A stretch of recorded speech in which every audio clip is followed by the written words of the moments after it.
I would like to go into the second part of the panel and would like to bring in our second panelist. I would like to bring in our fourth panelist, Zoi. And Dr. Zoi is an international academic, scholar, activist, and she's a human rights educator and an award-winning philosopher.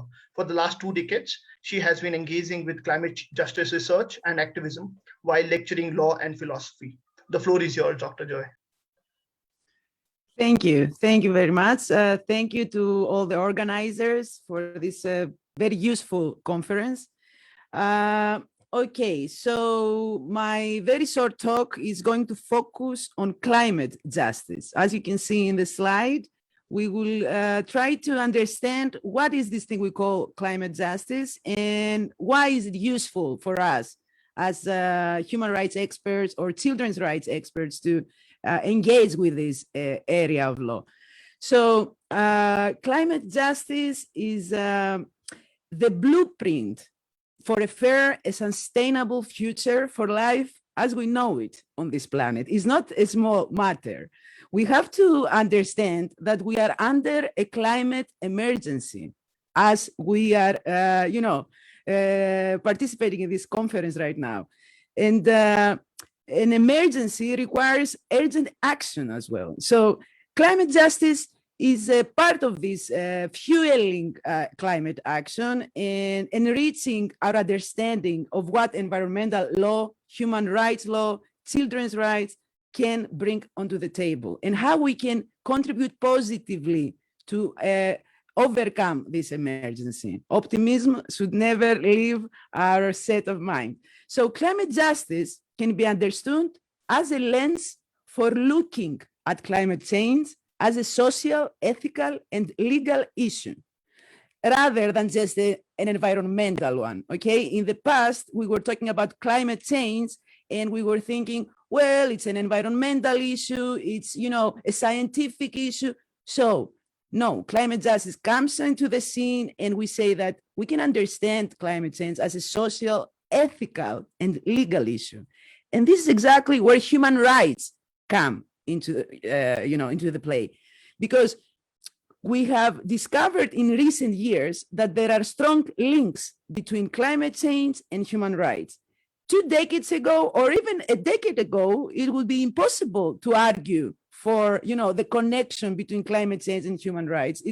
We couldn't really grasp this idea of connecting environmental catastrophes, let's say, with human rights enjoyment. But now we know that climate change is connected with human rights because we are looking at the anthropogenic harms that are responsible for climate change. We are not talking about climate change, as a natural catastrophe or as a natural disaster. We're talking about climate change that is fueled by human action and that we can find someone responsible for the harm that is fueling climate change. So the anthropogenic harm is what is relevant in climate justice and what we are looking at. It is a very interesting field, and I would like to invite all of you to really look into it, because climate justice should be understood as a flexible umbrella, let's say, that is about ensuring that the process of implementing policies to tackle the anthropogenic, as we said, harms of climate change are mirroring the rule of law, are mirroring human rights, and are developed on a rights-based approach. This is very important. So a rights-based approach is what basically makes or breaks climate justice. It is a matter of global justice. I'm sure that everybody has heard the expression global justice because it's also part of the Human Rights Project. The Human Rights Project is part of the global justice idea and concept. So we're talking about duties that are spreading from the international to the regional and even national stakeholders. So it begins basically with the idea that the adverse impacts of the warming climate are not felt equitably among people. So the worst effects of climate change will be felt by the most vulnerable and obviously the least responsible for this crisis. So effective climate justice solutions honor human rights, they honor equity and the rights of future generations, the rights of children, and I should add here, and the rights of nature, something that is outside the logic of human rights. But climate justice, as I said, is inclusive and it's progressive and it's a new way to actually looking at global justice. So as scholars, lawyers, and activists, we engage with climate justice by linking, as I said, the effects of climate change to the important ideas of environmental justice and fairness. We do so by examining topics such as equality, human rights, collective rights, intergenerational justice, as we say, the rights of future generations, the rights of children, and the historical responsibilities for climate change due to carbon emissions.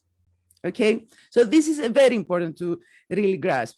Now, as a movement, climate justice advocates are working, including myself, from the grassroots up to create solutions for our climate and energy problems with the goal of ensuring that the rights of all people and future generations are taken into consideration. It is also important to mention that the term climate justice was originally defined as actual legal action on climate change. So a simple definition, just to wrap it up, of climate justice is that as a form of environmental justice is the fair treatment of all people and the freedom from discrimination in the creation of policies and projects that address climate change, that will address this climate emergency that we are under currently, as well as the systems that create climate change and perpetuate discrimination. So what is the problem with climate justice? The problem with climate justice is that we don't have strong legislative tools to enforce the necessary rules for promoting a sustainable life on this planet. So we're talking about soft laws, we're talking about political promises.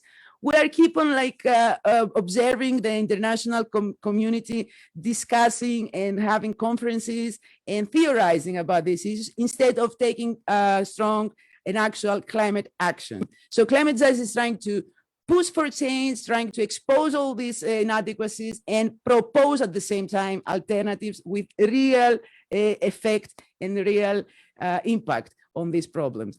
What is interesting to mention is the fact that the anthropocentrism of law is blocking the implementation of these ideas to be developed through this field, in this field of law. So it is important to look at the obstacles created by the anthropocentrism of law, because in climate justice, we are talking about the need to transition to a more ecocentric view of law.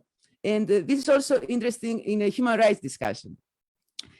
What else I could mention is that the widespread denial as a self-defense mechanism that is that every human is experiencing fuels the procrastination of the stakeholders to move positive action and tackle the climate emergency. We lack serious climate action even today, because as we can see, we're still holding international conferences discussing of the ways we can actually move forward for the last 2 decades. So it is true that we know about these threats and these risks since the 1960s. And however, actual action is not really observable. Also, it's important to mention the climate change denial machine and the misinformation that is funded by the oil industry, and this very strong misinformation that is blaring the truth about the emergency. I mean, right now, governments across the world should have declared a climate emergency, and they should have alerted the general public about this climate emergency.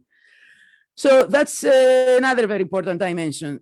Also, the economical lens that we view this emergency, this climate emergency, is a very serious obstacle in the real implementation of climate justice, because instead of the human and eco-diverse lens that we need, we keep on trying to save the economy. instead of trying to save, life on this planet. So there is this paradox, which is unacceptable in 2021. I don't know how much time I have. I would like to maybe mention 2 or 3 things that we can all do to achieve climate justice very quickly. And after that, I would like for all of us to watch a very short video that I have added in my presentation. So what we can do to achieve climate justice, we can include human rights as a transversal element. So human rights should be included in every discussion about climate justice, about climate change, and how we can overcome the climate emergency. Human rights should be the map and should be in the core of every policy, a rights-based approach. We should ensure the effective participation of affected people and communities in the planning, discussion, decision-making, and monitoring of climate actions, like indigenous people, rural communities, youth. It is very interesting. Right before our panel, I was participating in the previous panel, and I listened to a speaker saying that the young people are really moving forward and pushing for positive change.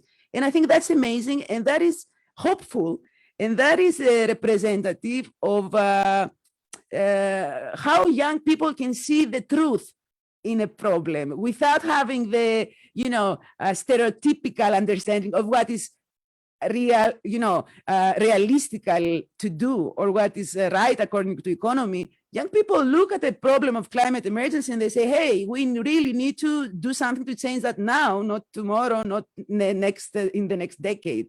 So this is why I'm really admiring Greta as well for fueling this movement. So we should include everyone in this process. We should hold accountable those responsible for the climate crisis, because there are stakeholders that are responsible for the climate crisis. And in this discussion, I would like to mention green crimes, that I'm advocating for green crimes because they also should play an important role, parallel and in collaboration with human rights. Green crimes can really keep the ones responsible for the climate crisis accountable, and acknowledge the true costs of the climate crisis, like social, economic, environmental, and human. And by closing, I would like to say that we need to transition from the anthropocentrism to ecocentrism of law. And even when we're talking about human rights, we put the human in the center of every right entitlement, but we forget to acknowledge that humans are part of an animal kingdom. They're part of nature, they're part of the planet, and we can't just exist without all, without a healthy environment, to just say it simply. So instead of honoring just the human, we should also at the same time respect and protect the environment that the human can really live within, right? So ecocentrism is the future and is the way forward. And if we really want to make positive social change, and if we really want to ensure climate justice, the only way forward is to include ecocentrism in our understanding of law, of human rights, and of climate justice. So let's watch the short video. I think it's 1 minute to conclude my presentation. Thank you very much.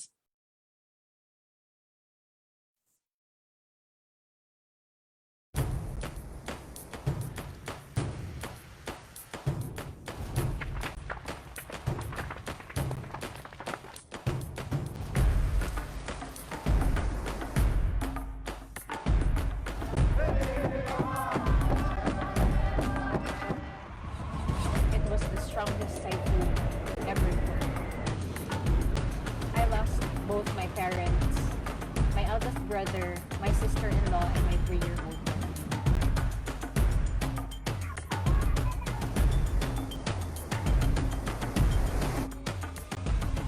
You will be placed under arrest on the charge of disorderly conduct. I'm just a youth. I'm just standing here with my small voice to this big corporation.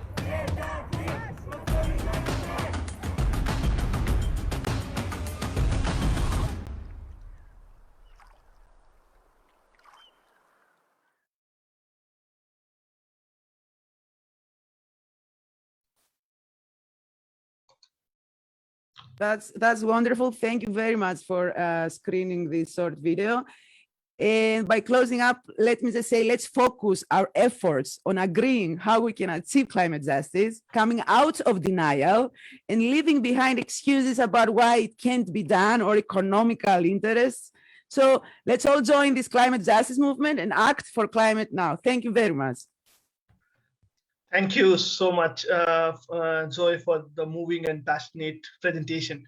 And to be honest, telling us more about climate justice.